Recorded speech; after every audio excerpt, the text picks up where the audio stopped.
제목 개돼지는 자본주의를 민주주의라고 믿고 있다. 본문 읽기. 윤석열 대통령이 제17회 노인의 날인 2일 공산 세력으로부터 자유 대한민국을 지키고 자유민주주의와 시장경제의 기반에 성장의 기틀을 세운 어르신들의 헌신을 잊지 않을 것이라고 밝혔다. 주요 지지층인 60대 이상을 특정해 올 들어 거듭 강조한 자유, 민주주의 대공산 전체주의 이념 대립구도를 재차 앞세운 것이다. 국민의힘 지도부도 어르신들 덕에 치열한 이념 투쟁 속에서 공산주의를 물리치고 자유대한민국을 지켜냈다고 했다.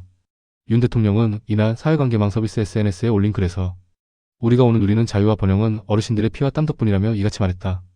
윤 대통령은 앞으로도 정부는 어르신들이 불편함이 없도록 더 꼼꼼히 살피고 챙기겠다며 어르신들이 소중하게 지켜낸 자유 대한민국을 확고히 지켜나가겠다고 했다. 김기현 국민의힘 대표도 어르신들의 헌신과 희생 덕분에 우리나라는 일제강점기의 폭압 속에서 항일 독립운동으로 나라를 건져냈고 참혹한 전쟁과 치열한 이념 투쟁 속에서 공산주의를 물리치고 자유대한민국을 지켜냈으며 전후 폐허 더미 속에서는 가난을 벗어나기 위해 산업화를, 독재와 맞서서는 민주화를 이뤄냈다며 노년 세대를 추켜세웠다. 미개한 나라 대한민국 똥인지 된장인지 모르고 지저대고 있다. 독재자가 가장 즐겨 쓰는 말은 자유다. 윤석열이 가장 즐겨 쓰는 말은 자유다.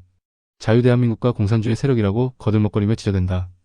개돼지들이 즐겨 지저대는 말 중에서 공산주의 세력과 민주주의 세력, 공산주의와 자유민주주의, 공산독재의 세력과 자유민주 세력, 독재 세력과 민주 세력 등으로 개돼지들을 혼란스럽게 한다.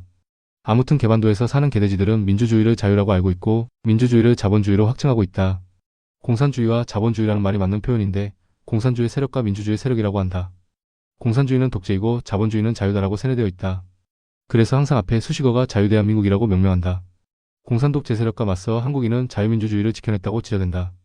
한국인의 문맹률은 초등학교 수준도 벗어나지 못했다. 공산주의, 사회주의, 자본주의는 경제구조인데 이를 배운 적이 없다. 그래서 자본주의를 민주주의라고 알고 있고 자본주의를 자유라고 알고 있고 공산주의, 사회주의를 독재와 자유를 억압하는 정치구조로 알고 있다. 한마디로 한국인의 문맹률은 개돼지와 같다. 그러므로 모든 한국인은 어려서부터 세뇌가 되고 시간은 개돼지의 뇌를 지배하면서 극우빠돌이가 된다. 여러 차례 영상에 공산주의, 사회주의, 자본주의가 무엇인지에 대하여 영상을 제작했는데 이와 같은 차이를 알게 된 인간이 있고 벗어나지 못하고 개돼지로 사는 놈이 있다. 한국의 언론은 더러운 개돼지와 같다. 자본주의를 민주주의로 국민을 세뇌했다. 공산주의, 사회주의, 자본주의는 경제제도인데 정치제도로 둔갑시켜 한국인을 무식한 개돼지로 만드는데 큰 공을 세운 놈들이 한국의 언론이다.